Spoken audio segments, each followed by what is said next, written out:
hello लोगोफोर नोंथांमोनखौ बरायबाय दिनैनि गोदान दिननि आंनि गोदान ब्लग भिडिअआव ब्लग बायदियानो जागोन बे ट्रेक्टरनि नोंथांमोनहा भिडिअ लाबो होनबाय थादोंमोन 17 मे 2025 आव जों गंसे ट्रेक्टर लाबोदोंमोन गोदान निउ ब्रेन्ड ओमफ्राय दा बे ट्रेक्टरा मा कन्डिशनाव दं आरो मा चेन्ज खालामनांखो मा बानायनांखो बेखौ दिनै कभार खालामजोबगोन नोंथांमोननो आं बेखौनो ब्लग बानायनानै देखायनो नागिरदों स' नोंथांमोना भिडिअखौ नायलांबाय थाबानो जाबाय आरो भिडिअखौ मोजां मोनोबा लाइक खालामबानो जाबाय आरो चेनेलखौ दासिमबो साबस्क्राइब खालामाखैबा साबस्क्राइब खालामबानो जाबाय दे दा आं दंफैयो नै देमसि बारियाव बे ट्रेक्टरजोंनो हालेवनाय बे ट्रेक्टर मालिकनिनो ओमफ्राय ओरैजायबो दंहैयो दा नैबेनो नै कालार सालार बिदि जानानै दं कन्डिशना बोसोरसेयानो जानोसै एक मास नांबावगौ बेनि उनाव बोसोरसे फुरा जाबाय आरो बिदि कन्डिशन जानानै दं नैबे नांगोलखौ बे लटारखौहाय गोबां मानसियानो मोजां जाया बे मोजां नङा होननानै बुंदोंमोन दा सोलिगासिनो थिगैनो ओमफ्राय जेबो प्रब्लेमबो जायाखै बिगुमानावबो सोंनानै नायसै सालायनायाव माबाफोर उसुबिदा जायो नामा माबाफोर प्रब्लेम होदों नामा दाना माहाजोननाव सोंसै नै माहाजोना बेनो लाजियोलै नोगोरनो सेंग्रा मानसिना ओरैजायबो नै सेंग्राफोर गोजा बेयाव गाबां खारो दा एक्सलेटर ड्राइभार नङा नोङो मा फार्स्ट सार्भिसिंआव बेसेबां थाङा सार्भिसिं खालामजेननायाव फार्स्ट सार्भिसिंआवलाय नोंलाय मा थांनांगौ माबाल'सो थाङो नोङो ओरैनो 4,500 5,000 बिदि थाङो ना मबिल ओमफ्राय मबिल फिल्टार गासैजों गासिबो बेखाबे गासैजों 5,000 मबिला बेसेबां गोलैयो मबिला 2700-2800 गोलैयो अनेक दामनि दं जाहैबाय ओमफ्राय बिनि दामखा हाइस दामानो बिनिखा 2700-2800 खय लिटार जायो 7 लिटार 7 लिटारानो ओमफ्राय बिनि दस्राथ' सार्भिसिंआव खरसा गैया हाइड्रलिक थाव चेन्ज खालामनांगौबा नोगोद थांगोन आरो दाख्लै चेन्ज खालामखांबाय ना आं खनसे खालामखांबाय ओमफ्राय दा लानानै मोजाङै मोजां हरनो हागासिनो दा किस्तिफोरा फाइनान्सफोरा मानसिफ्रा आवगोलहाय जों डिलिभारि लाबाय बेखौ माने बुंबाय थादोंमोन आरो ना जेन'बा किस्ति हरनायाव गावगोन मागोन होननानै दा मोजाङै हरनो हादोंना हायाखै दालाय ओरैनो सोलिसाबो मोजाङै हरनो हादों ना जेबो बाउन्स नाङाखै आरो ना खेबसेबो मासे हरनो हादों मास हरबाय थादों ओमफ्राय नैबे माबाखौ बिराद प्रब्लेम होगोन मागोन होननानै बुंदोंमोन ना मानसिफ्रा बे प्रब्लेम होदों नामा फिसा माबा माबि होननानै जेनेबा आलि माबानायाव प्रब्लेम जागोन मागोन होननानै जोंनि सा ओनसोलावबा बेनो मोजां बेस्ट फिसा लटार बे नङाबा आलि गिदिरबा मेचिन गिदिरबा लटार गिदिरबा आलि फिसायाव एवनो हाया आच्छा बेनिफ्राय देरसिनबा प्रब्लेम जायो आरोना बिदि दुब्लि फिसा नालाय ना दुब्लि फिसा प्रब्लेम जायो बिरादनो माबाया लटार गिदिरा ओमफ्राय बेनो मोजां आरो जोंनाव बेस्ट जायो दाथ' बोसोरसे जानोसै ना जेबो बोसोरसेयानो जाबाय होनजायो मास मोनसे ओमफ्राय जेबो दस्रा प्रब्लेम जायाखै दा बे सार्भिसिं मासे सार्भिसिं खालामनायल'सो मबिल सोलायनाय मानाय मबिल सोलायनाय जेबो प्रब्लेमथ' गैया गाज्रि जानाय जायाखै आरो ना दासिमहालागै ओरैनो सार्भिसिं खालामनाय मानायल' ओमफ्राय जेन'बा दाथ' दैज्लां फैनोसै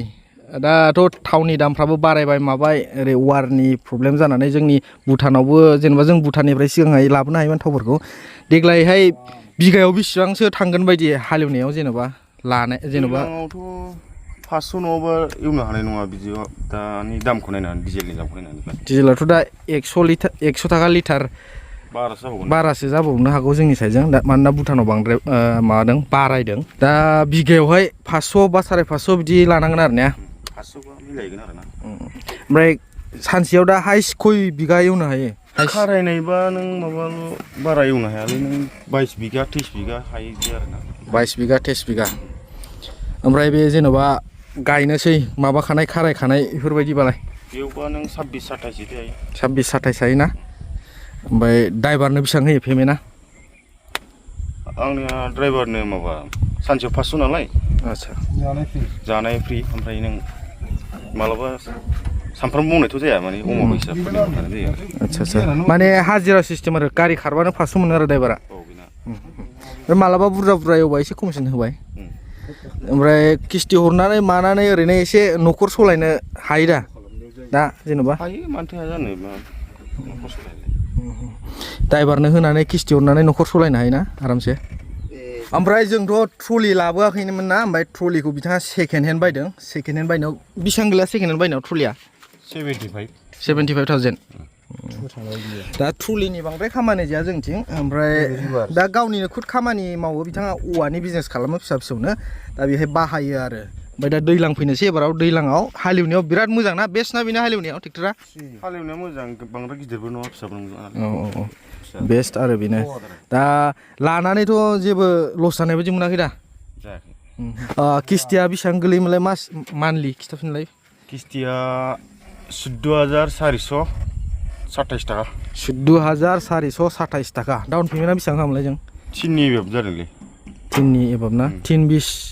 30 बिदि थांदोंमोन ना 3 20 30 होदोंमोन जायखिजाया बांद्राय एक्जेक्टलि गोसोआव गैला दा बिदि कन्डिसन जानानै दं आरो नै कालार सालारफ्रा जेबो माबा मा होनो सनालेखाखौ बांद्राय बोराय नुखाया माबा बे पावार ट्रेकफोरबायदि पावार ट्रेकखौथ' एसे जेनेबा 1-1.5 बोसोर जाबाथाय एसे बोराय नुयो आरो दा हालेवनायनि थाखाय एसे बेस्ट मोनसे ट्रेक्टर आरो बेबो नोंथांमोनहा लानो हागोन दा बिथाङा बे ट्रेक्टरखौ जेनेबा लानानै लस जायाखै बायदि होननानै बुंदों दा जों सोंनायाव आरो ओमफ्राय बिथाङा आरो ड्राइभारनोसो होबावो गाव खुद निजे सालायबावा गाव खुद निजे सालायबाथ' आरो बांसिन प्रफिट थाबावगोन आरो बेबायदि ओमफ्राय नोंथ' ड्राइभार नङा आं रोङा ओमफ्राय नोंबो लानो सानदों नामा देग्लाय ट्रेक्टरखौहाय ओमफ्राय टायारखौ सोरबा सोरबा एसे गिदिर लगाय आरो सोरबा होनाय एसे फिसा लागाय बेथ' मिडियाम टायार जेबो प्रब्लेम गैया दा हालेवनायाव ड्राइभारा जेबो कमप्लेन होआखै ना पामसारबो जायाखैना खेबसेबो बे पामसार जानाय जायाखै पामसारबो गोदाननिफ्रायनो मथा-मथि ट्रेक्टरानो जेबो जाखायाखै गोदाननिफ्रायनो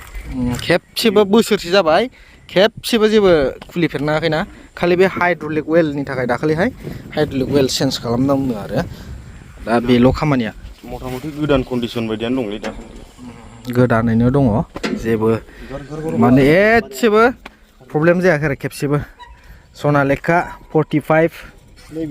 SDM थिगैनो दङ ट्रेक्टरा सोरबाफोर कनफिउजिं जादोंबा बबे ट्रेक्टरखौ लानो होननानै सानदोंबा लानो हागोन आरो दा अनारनि रिभिउआ बेनो बोसोरसेनि उनाव होनाय थिगैनो दंजोबो बे किस्तिखौ सोरबा सोरबा हरनो हाया माया जायोना बे किस्तिखौहाय माने खामानि मावोबा